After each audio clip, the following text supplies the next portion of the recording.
በመጨረሻም ኢሳያስ ተስፋ ቆረጡ። ያልተጠበቀ እርምጃ ወረራ ሊፈጸምብን ያሉት ወዲያፎም በስልጣን ዘመናቸው አድርገውት የማያውቁት ውሳኔ መወሰናቸው ኤርትራውያንን ለሁለት ከፍሏል። አስደንጋጩ የሕክምና ባለሙያዎች ስህተት በአዲስ አበባ። ሰክራው የሕክምና ስህተት በፈጸሙ በርካታ የጤና ባለሙያዎች ላይ እርምጃ ተወሰደ። ህዝቡ በግል የሕክምና መስጫ ተቋማት ክፍያ ተማሯል ተባለ። አንጋፋው የማስታወቂያ ባለሙያ ሰራዊት ፍቅሬ ላይ ከባድ ህዝባዊ ተቃውሞ ተነሳ። በርካቶችን ያስቆጣው ስግጥ 5 ወር እንዲሰረዝ የሚጠይቁ ድምጾች ተበራክተዋል። ከኢትዮጵያ ጋር በቀይ ባህር ጉዳይ ሰጣ ገባ ውስጥ የገቡት ኢሳያስ የልብ ምታቸው በፍርሃት ምክንያት በእጅጉ እንደጨመረ የሚያሳዩ እርምጃዎችን መውሰድ ጀምረዋል። አብይ ሊወረድ ነው፣ ዝግጅቱን ጨርሷል የሚል ፕሮፓጋንዳቸውን ለህዝባቸው ከነዙ በኋላ የህዝቡን ልብ ለማግኘት የሚመስል እርምጃ መውሰዳቸው አግራሞትን ጭሯል።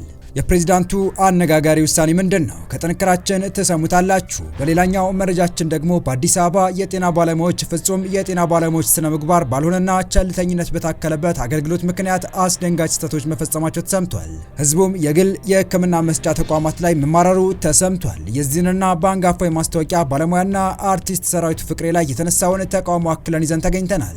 ሰላም ውድ ዴይሊ ቤተሰቦች እንደምን አላችሁ? ቻናሉን ሰብስክራይብ፣ ላይክ፣ ሼር ያደረጋችሁ እስከ መረጃዎቻችን ፍጻሜ አብራችሁን ቆዩ።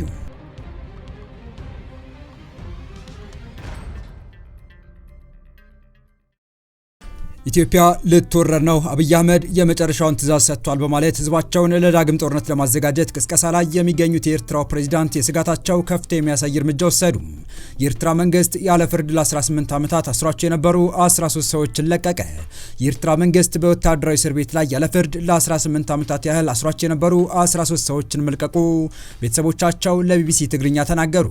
13ቱ ግለሰቦች ታስሮ የነበረው በአስቸጋሪ አኗኗር ማያስርዋ ተብሎ በሚጠራ ጥብቅ ቁጥጥር በሚደረግበት ወታደራዊ እስር ቤት ነው። ከስር የተለቀቁት ሰዎች ነጋዴዎች፣ የፖሊስ አባላት እንዲሁም በተለያየ የሙያ ዘርፎች ላይ ተሰማርተው የነበሩ ባለሙያዎች ሲሆኑ ያለምንም ማብራሪያ ሐሙስ ህዳር 25 2018 ዓ.ም ተለቀው ከቤተሰቦቻቸው ጋር ተቀላቅለዋል።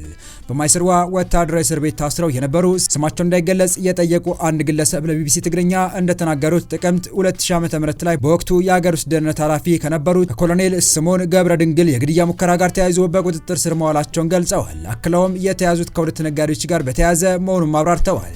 መጀመሪያ ላይ 30 የሚሆኑ ሰዎች በቁጥጥር ስር ውለው የነበረ ሲሆን የተወሰኑት ከዓመታት እስር በኋላ ተለቀው 20ዎቹ ብቻ በአስቸጋሪ እስር ቤት ውስጥ ቆይተዋል።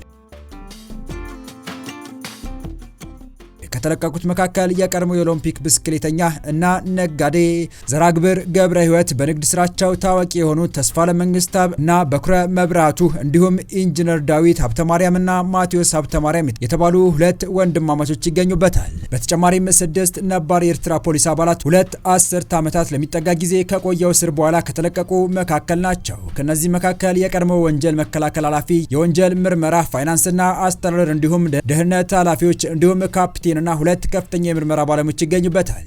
ከተለቀቁት መካከል የቀድሞ የሀገር ውስጥ ደህንነት ባለሙያ እንደሚገኙበትም ቢቢሲ ኤርትራ ውስጥ ከሚገኙ ምንጮች ማረጋገጥ ችሏል። ከዚህ ቀደም አምነስቲ ኢንተርናሽናል ባዲ አቤቶና ማይስርዋ በሚባሉት እስር ቤቶች ውስጥ በአሰቃቂ ሁኔታ ላይ በቂ ውሃና ንጽህና ተይዘው የሚገኙ ግለሰቦች እንዲለቀቁ ጠይቆ ነበር። ካለ ፍርድ ቤት ውሳኔ ለረጅም ዓመታት በስር ላይ የቆዩት ግለሰቦች በቆይታቸው ወቅት ቤተሰቦቻቸው እንዲጠይቋቸው እንዳልተፈቀደላቸውም 13ቱ የተለቀቁት ሰዎች በ18 ዓመት የእስር ቤት ቆይታቸው ወቅት ፍርድ ቤት ቀርበው እንደማያውቁ ተገልጿል። ማይስርዋ ወታደራዊ እስር ቤት 76 ከኮንክሪት የተሰሩ ክፍሎች ያሉት ሲሆን በቅርቡ 5 ትልልቅ ክፍሎችና 20 ኮንቴነሮች ተጨምረውለት ማስፋፊያ እንደተደረገለት የቢቢሲ ምንጮች ተናግረዋል። ማይስርዋ የሚገኘው ከኤርትራ ዋና ከተማ አስመራ ወጣ ብሎ በሰሜን ምዕራብ 9 ኪሎ ሜትር ርቀት ላይ ነው። የኤርትራ መንግስት የግለሰቦቹ መለቀቅ በተመለከተ እስካሁን ድረስ ያለው ነገር የለም። በቀጣይ መረጃ በአዲስ አበባ ከተማ አልኮል ጠጥተውና በቸልተኝነት በፈጸሙት የሕክምና ስህተት ምክንያት ህሙማንን ለሞት ለከፋ አደጋ ከዛም አለፍ ሲል ለተለያዩ በሽታዎች ያጋለጡ 41 የጤና ባለሙያዎች ላይ እርምጃ መወሰዱን የከተማ አስተዳደሩ ምግብና መድኃኒት ቁጥጥር ባለስልጣን ለአዲስ ሪፖርት አስታወቀ። ከቀላል እስከ ከፍተኛ ቀዶ ጥገና መደረግ ባልነበረባቸው ታካሚዎች ላይ ስህተት መፈጸሙ፣ አግባብ የሕክምና ጥንቃቄ የጎደለው አገልግሎት ማከናወንና ምንነታቸው የማይታወቅ መድኃኒቶችን ያለ አግባብ በመርፌ መልክ የሰጡ ባለሙያዎች ላይ የሙያ ፍቃድ እንዲሰረዝ መደረጉን በባለስልጣኑ የጤና ተቋማት ባለሙያዎች ቁጥጥር ዳይሬክተር አቶ ገልግሎ ኦልጅራ ናቸው ለአዲስ ሪፖርት ገለጹት። ዳይሬክተሩ አክለውም በዋናነት ስህተቶቹ የሚፈጸሙት የአልኮል መጠጥ በጠጡና ጠጥተው የሕክምና አገልግሎት በሚሰጡ ቸልተኛ ባለሙያዎች ነው። ይህም በመሆኑ ታካሚዎቹ ለሞት ለከፋ አደጋና ለተጓዳኝ በሽታዎች መጋለጣቸውን አመልክተዋል። በተደጋጋሚ ከሚስተዋሉ ስህተቶች ውስጥም አላስፈላጊ ቀዶ ጥገና ማድረግና ያለአግባብ የሰውነት ክፍሎች ላይ መድኃኒቶችን በመርፌ መልክ መስጠት እንደሆነ ዳይሬክተሩ አመልክተዋል። በተወሰዱ እርምጃዎች መሰረትም ዳግም ወደ ሙያው እንዳይመለሱ እንዲሁም የትምህርት ማዕረጋቸው እንዲነጠቅ መደረጉን አንስተው በ41 ባለሙያዎች ላይ እርምጃው የተወሰደው ባለፉት 7 ወራት ውስጥ ብቻ መሆኑን አስረድተዋል። የችግሩ ገፈት ቀማሾች ለባለስልጣኑ ቅሬታቸውን ካቀረቡ ወዲህ በተለያዩ የሕክምና ሙያ ዘርፎች አማካኝነት በተውጣጡ ባለሙያዎች ግምገማ ከተደረገ በኋላ እርምጃዎች ተወስደዋል ሲሉ አብራርተዋል። ዳይሬክተሩ አያይዞም በከተማዋ የችግሩን መንሰራፋት ከአቤቱታ አቅራቢዎች በመረዳት በተለያየ መልኩ መሰል እርምጃዎችና የቁጥጥር ስራዎች ተጠናክረው እንደሚቀጥሉ ገልጸዋል። ባለሙያዎችም የሙያ ስነ ምግባራቸውን እንዲያከብሩና ነዋሪውም መሰል ድርጊቶችን ሲያስተውል ጥቆማዎችን በመስጠት የበኩሉን አስተዋጽኦ እንዲወጣ ጥሪ አቅርበዋል። አቶ ገልገሎ ጉዳያቸው ወደ ሕግ መራ ስለመኖሩ ያሉት ነገር የለም። ከሕክምና አሰጣጥ ጋር በተያያዘ ህዝብ ከፍተኛ ቅሬታ እንደሚያነሳም ይታወቃል። በተለይም በግል የሕክምና ተቋማት ውስጥ የሚጠየቀው ክፍያ፣ የአገልግሎት ጥራትና ለማሽኖችና ላብራቶሪዎች ተደምሮ የሚጠየቀው ብር እጅግ የተጋነነ፣ ሰዎች ለጤናቸው ከየትም ብለው ይከፍላሉ በሚል የሚከናወን ሙያዊ ዝርፊያ እንደሆነ በስፋት ምሬት ይሰማል። አዲስ ሪፖርተር ይህንን አስመልክቶ ከሙያ ማህበራትና ከሚታወቁ ላብራቶሪዎች እንዲሁም ከጤና ሚኒስቴር መረጃዎችን እያሰባሰበ ሲሆን በተከታታይ እንደሚያቀርብ ከወዲሁ ቃል ገብቷል። በመጨረሻም ታዋቂው ደራሲና የሥነ ጽሑፍ መምህር በድሉ ዋቅጅራ ሰሞኑን በማህበራዊ ሚዲያ ወይም ቲክቶክ ላይ ሰግጠው ወይም በብልግናና አላዋቂነት ታዋቂ ለሆኑ ግለሰቦች የተዘጋጀውን የሽልማት መርሃ ግብርና ሰግጥ ፈምስ በሚል የተጀመረው ሀገራዊ የጉዞ ዘመቻ አጥብቀው ተቃወሙ። ደራሲው ይህንን ክስተት የሀገራዊና ማህበራዊ ውድቀታችን ይፋዊ አዋጅ ሲሉ ጠርተውታል።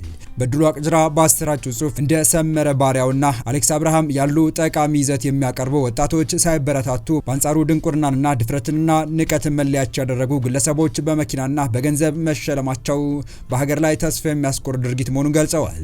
ደራሲው በተለይ አንጋፋው አርቲስት ሰራዊት ፍቅሬ ሰግጥ ፈምስ የተሰኘው ሀገራዊ ዘመቻ ለመምራት ጋዜጣዊ መግለጫ መስጠቱን ሲመለከቱ በእጅጉ መደንገጣቸውንና እንቅልፍ እንደነሳቸው ገልጸዋል። ብዙ ውጣ ውረዶችን አልፎ እዚህ የደረሰው ሰራዊት ፍቅሬ የመጣ በት የሙያ ትግል ጉዞ ላይ ውሃ ከልሶ የዚህ ዘመቻ ፊት አውራሪ ሲሆን ለልጆቻችን የሚያስተላልፈው መልእክት ምንድነው?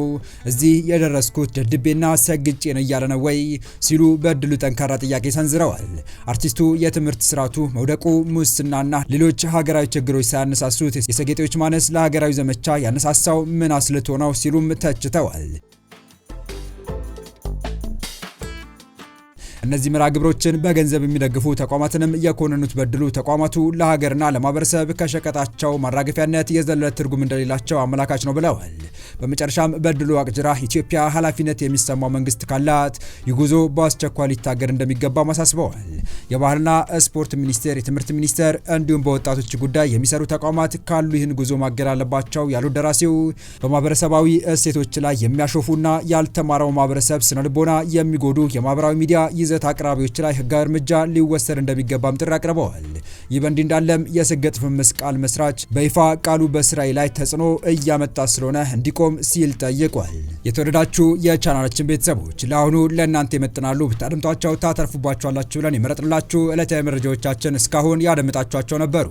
በተመሳሳይ ሀገራዊና ቀጠናዊ ጉዳዮች እንዲሁም ዓለም አቀፋዊ ጂኦፖለቲካ፣ ወታደራዊና አነጋጋሪ ክስተቶችን ዕለት በዕለት ተከታትለን በትኩስ ይዘን እንደምንቀርብ እያሳወቅን የቻናሉ ቤተሰብ ካልናችሁ ሰብስክራይብ፣ ቪዲዮን ላይክ እና ሼር በማድረግ ተደራሽነታችን ታሰፉ ዘንድ አክብሮታዊ ግብዣችን ነው። አበቃን። ሰናይ ጊዜን ተመኘን።